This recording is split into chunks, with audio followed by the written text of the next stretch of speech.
Cina, Brazil tuh sengaja menghindari penggunaan dolar sebagai upaya de-dolarisasi. I think Brazil is the most important country as far as China is concerned in Latin America. Dan hubungan bisnis dua negara ini jadi ngebikin Amerika ngerasa tersingkir nih. Soalnya ya kan selama ini kan Brazil tuh kan jadi kayak semacam. Kita bahas Cina lagi. Cina tuh kan lagi aktif banget ya memperbesar pengaruh dia di kancah internasional, khususnya dalam ekonomi dan geopolitik. Dan salah satu negara yang lagi erat banget sama Cina tuh Brazil, yang jadi negara paling penting buat Cina di Amerika Selatan atau bahkan di seluruh benua Amerika. Bahkan hubungan antara Cina sama Brazil ini tuh disebut-sebut sampai ngebikin Amerika Serikat ketar-ketir loh. Soalnya Amerika jadi berpotensi kehilangan pengaruh dia di seluruh Amerika Selatan kan, kalau Cina terus memperbesar pengaruhnya di situ. Bahkan bisa-bisa dominasi Amerika nih makin melemah nggak cuma di Brazil dan Amerika Selatan, tapi juga di seluruh wilayah Global South dan bahkan di seluruh dunia. Wah, bisa sampai segitunya ya. Tapi emang gimana sih hubungan antara Cina sama Brazil ini dan kira-kira apa aja nih dampaknya buat Amerika Serikat dan dunia? Ya udah kalau gitu, langsung kita bahas kenapa Brazil jadi partner paling penting Cina di Amerika di Learning by Googling. Ya, kalau kita ngomongin persaingan kekuatan global, biasanya langsung kepikiran sama kita tuh kan wilayah Amerika Utara, Eropa, atau Asia Pasifik ya. Tapi ada satu wilayah yang sering dilewat nih, yang sering nggak diperhatiin. Padahal wilayahnya tuh nggak kalah penting. Wilayah Amerika Selatan. Dan negara terbesar di Amerika Selatan tuh ya Brazil. Dan terbesar di sini nih bukan cuma dari segi wilayahnya, tapi juga dari ekonomi dan populasinya. Nih, kalau menurut Statistics Time, perekonomian Brazil tuh nyumbang lebih dari 50% total ekonomi di seluruh Amerika Selatan loh. Dan Brazil sendiri merupakan negara dengan ekonomi terbesar ke-11 di dunia. Terus secara geografis, wilayah Brazil juga tuh jadi yang terluas kelima dengan populasi penduduk terbanyak ke-6 secara global. Sama selain itu, sumber daya alamnya juga kan banyak banget kan. Mulai dari sumber pangan, bahan tambang, sampai cadangan energinya yang melimpah ruah. Ya pokoknya Brazil nih punya potensi yang gede banget lah dari berbagai aspek yang ngebikin banyak pihak pengen punya hubungan baik sama negara ini. Dan salah satunya ya Cina. Kalau menurut Bakri Center Foundation, hubungan dagang Cina sama Brazil tuh sebenarnya tuh udah dimulai sejak tahun 1990-an.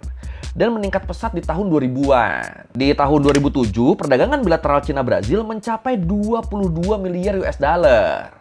Dan dari sini, Brazil langsung jadi partner dagang paling penting buat Cina di Amerika Selatan. Terus di tahun 2009, nilai perdagangan antar dua negara ini mencapai 43 miliar US dollar. Lebih tinggi dari negara manapun yang berdagang sama Brazil.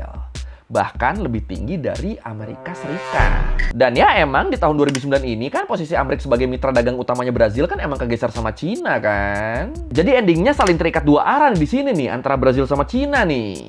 Brazil jadi partner terpenting buat Cina di Amerika Selatan dan Cina jadi partner terpenting buat Brazil secara global.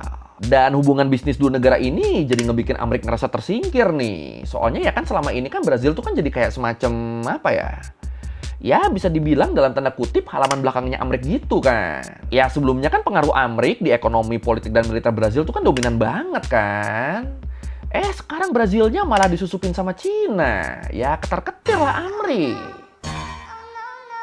Brazil, Latin America's largest economy, has been navigating challenging times in its relationship with the United States. Atau buat makin kebayang sedekat apa Brazil sama Cina, nih. Kalau menurut King's College London, 95% ekspor Brazil ke Cina tuh masih berupa barang primer.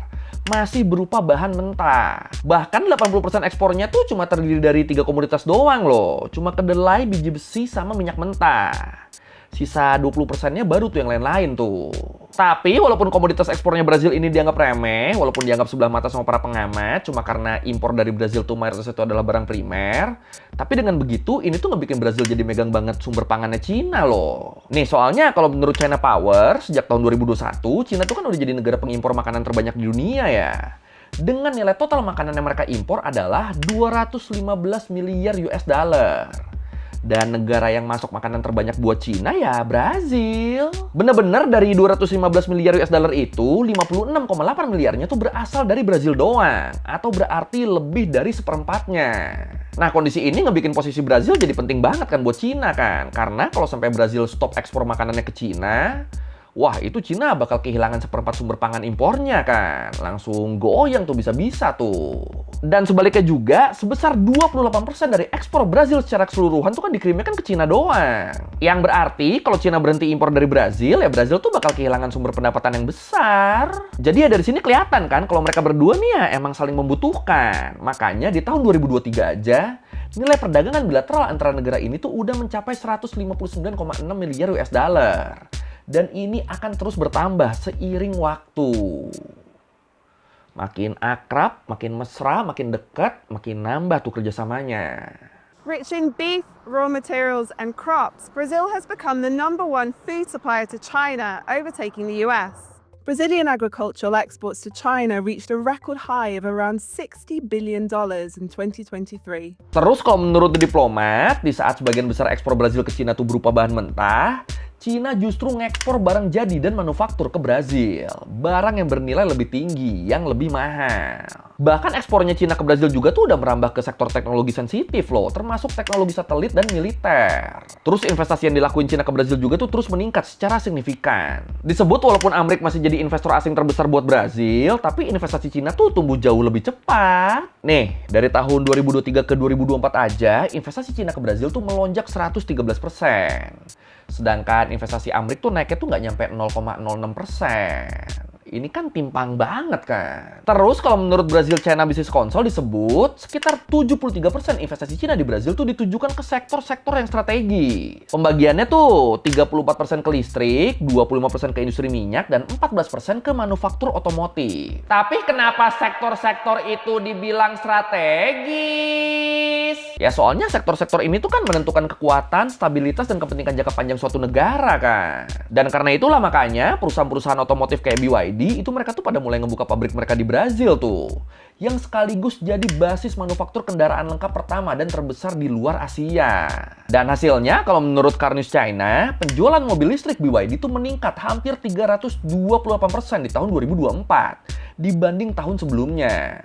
Dan akhirnya di tahun 2025, sebanyak 80% mobil listrik yang ada di Brazil adalah BYD. Megang tuh udah tuh Cina tuh. Terus selain itu, aplikasi penyedia jasa transportasi dan pengiriman makanan kayak 99 punyanya Didi sama kita punyanya Meituan itu juga tuh berkembang pesat tuh di Brazil tuh. Bahkan sampai Indonesia itu tuh mereka juga tuh lagi ngebangun rantai pasokannya di sana. Wih. Ni ai wo ai ni mi shiping sentian ni mi. Chinese investments have been pouring into Brazil, where Chinese brands have become household names. I think Brazil is the most important country as far as China is concerned in Latin America or even in the global south. Nah, investasi kayak gini kan sedikit banyak pasti kan ngebantu ngebuka lapangan pekerjaan juga kan. Bakal makin banyak pilihan kerjaan di Brazil nanti. Dan dengan meningkatnya hubungan antara Cina sama Brazil ini, nantinya tuh bakal lebih gampang buat Cina kalau mau masuk ke pasar negara-negara anggota Mercosur. Mercosur tuh kayak apa ya? Kayak blok kerjasama ekonomi di Amerika Selatan gitu.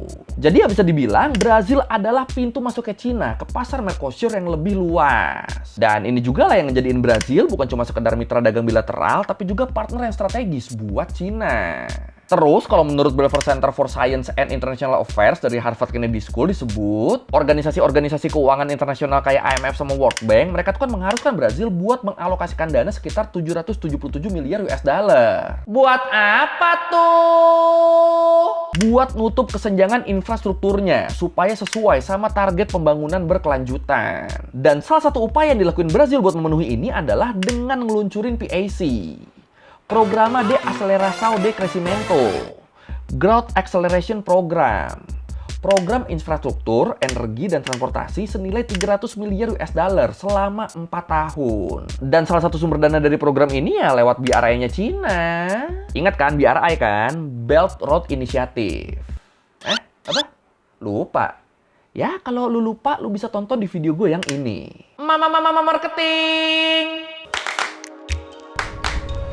The BRI is a gigantic plan for a global network of ports, roads, railways, and other infrastructure to connect China to the world. 我们的共同目标是携手努力让各国互联互通更加有效。 The most expensive infrastructure project in history. Dan kayak yang kita tahu, Brazil tuh kan jadi salah satu negara anggota BRICS pertama kan, yang akhirnya ngebikin Brazil jadi punya alternatif pendanaan yang lebih banyak lewat BRICS. Jadinya kayak lebih gampang tuh kalau mereka mau nyari investor buat ngebangun infrastruktur di negaranya. Terus kalau menurut The Atlas Report, sejak 2014, Cina juga tuh kan udah ngusulin mega proyek bioceanic ya. Proyek koridor logistik terpadu sejauh 3.750 km yang menghubungkan Samudra Atlantik sama Pasifik dengan cara ngebangun kereta api jarak jauh, jalan raya lintas negara, dan pelabuhan dari ujung ke ujung Amerika Selatan. Dan proyek ini bakal dimulai dari Brazil sebagai titik awal di Atlantik dan terakhir di Peru sebagai titik di Pasifik, yang tujuannya buat memudahkan proses impor-ekspor antar wilayah Asia dan Amerika Selatan, khususnya di sini Brazil. Ya kalau sekarang kan jalur perdagangan dari Asia ke Amerika Selatan dan sebaliknya itu kan masih harus ngelewatin terusan Panama kan, yang jelas jaraknya lebih jauh dan akhirnya memakan waktu dan materi yang lebih banyak. Nah, dengan adanya proyek bioceanic ini, pastinya hubungan dagang antara negara-negara Asia, terutama Cina, sama negara-negara Amerika Selatan, pasti kan bakal jauh lebih mudah dan lebih murah kan? Jadi ya mantap nih proyek ini nih. Cuma ya so far sampai gue bikin video ini, proyeknya tuh masih belum terrealisasi ya, masih cuma rencana ini. Ya kalau sampai proyeknya udah jadi, udah jalan kan pasti kan Amerika bakal ketar-ketir dong. Ya dong, Pak Trump. Hehe. Chinese companies are laying hundreds of miles of railroad across Brazil's agricultural heartland. And they're even planning an ambitious rail project to link those regions to China's $3.5 billion megaport in Peru. This nearly 3,000-mile-long railway could shorten export times from Brazil to Asia by up to 10 days, according to China's state media. Atau nggak usah nunggu proyek itu jalan deh. Kalau menurut Council on Foreign Relations, dengan Brazil yang merupakan ekonomi terbesar di Amerika Selatan lebih dekat ke Cina dibanding Amerika, itu aja tuh udah ngebikin Amerika khawatir loh. Ya dong, khawatir dong. Soalnya kalau Brazil lebih condong ke Cina, bisa-bisa negara Amerika Selatan lainnya juga ikut-ikutan condong ke Cina. Nah, kalau udah gini kan nantinya kan Amerika bakal makin susah dong buat ngarahin kebijakan regional di sana. Sama, dominasi politik dan ekonomi mereka di belahan barat juga tuh nantinya tuh bakal makin melemah. Jadi ya panik lah Amerika lah makanya. Tapi ya salah satu tujuannya BRICS kan emang itu kan, buat mengurangi dominasi Amerika Serikat dan ngebangun ekosistem global yang lebih multipolar. Makanya kalau menurut Eurasia Review, dalam berbagai kerjasamanya sama Cina, Brazil tuh sengaja menghindari penggunaan dolar sebagai upaya de-dolarisasi yang jadi salah satu keinginannya BRICS. Jadi mereka mikirnya ngapain pakai dolar? Kan yang dagang kan kita, bukan Amerika. Ya pakai mata uang masing-masing aja lah. Dan dengan cara ini Brazil jadi berkontribusi aktif dalam mengakhiri dunia yang unipolar, mengakhiri dunia yang berpusat ke Amerika Serikat. Tapi ingat, ini bukan berarti Brazil jadi anti-Amerik ya. Enggak gitu. Brazil tetap kok berhubungan baik sama Amerik, tapi ya sambil mempererat hubungan mereka sama Cina juga. Tapi ini kalau sampai beneran dolar berhenti mendominasi sistem perekonomian dunia, dan Amerik juga berhenti jadi satu-satunya pusat dunia karena adanya sistem yang udah lebih multipolar, ini apa yang bakal terjadi ya? Apakah bakal ada transisi yang kacau dulu atau semuanya bakal terjadi secara smooth karena dilakuin perlahan tapi pasti? Yang mana nih? Silakan komen. BRICS was set up to hurt us. BRICS was set up to degenerate our dollar and take our dollar as the standard, take it off as the standard. And if we lost the world standard dollar, that would be like losing a war, a major world war. We would not be the same country any longer. We're not going to let that happen. Tapi di sisi lain, sayangnya, hubungan Cina-Brazil yang makin erat ini justru munculin berbagai kecurigaan di mata para pengamat, khususnya pengamat dari Barat. Kalau menurut Rio Times Online, hubungan yang terlalu dalam antara dua negara ini tuh bakal ningkatin resiko ketergantungan, khususnya buat Brazil. Semakin Brazil ngandelin modal dari pasar Cina untuk perekonomiannya, semakin rentan juga negara itu terhadap pengaruh politik dan ekonomi dari Cina. Ya contohnya misalnya kayak pabrik BYD tadi yang katanya bakal ngebuka 20.000 lapangan pekerjaan buat penduduk Brazil. Nah itu kalau Brazil cuma duduk tenang sambil ngarepin perusahaan Cina ngebuka lapangan kerja di sana, ya perekonomian Brazil kan nggak akan bisa mandiri kan. Dan kalau kayak gitu terus nantinya Brazil tuh ditakutkan bakal jadi negara deindustrialisasi. Soalnya apa-apa jadi ngandelin Cina kan. Takutnya gitu tuh. Tapi ya di sini Presiden Brazil sendiri, Luiz Inácio Lula da Silva, dia tuh bilang kalau hubungan antara Brazil sama Cina tuh nggak akan sejauh itu kok. Nggak akan sampai ngebikin Brazil terpuruk karena terlalu ketergantungan kok. Kan Brazil juga tetap ngejalin kerja sama negara-negara lain. Jadi ya mana-mana aja. Menurut beliau. Tapi kalau menurut lu gimana nih? Apakah kedepannya Brazil bakal beneran ketergantungan sama Cina atau enggak? Atau bener kata Presiden Lula? Yang mana nih? Silakan komen.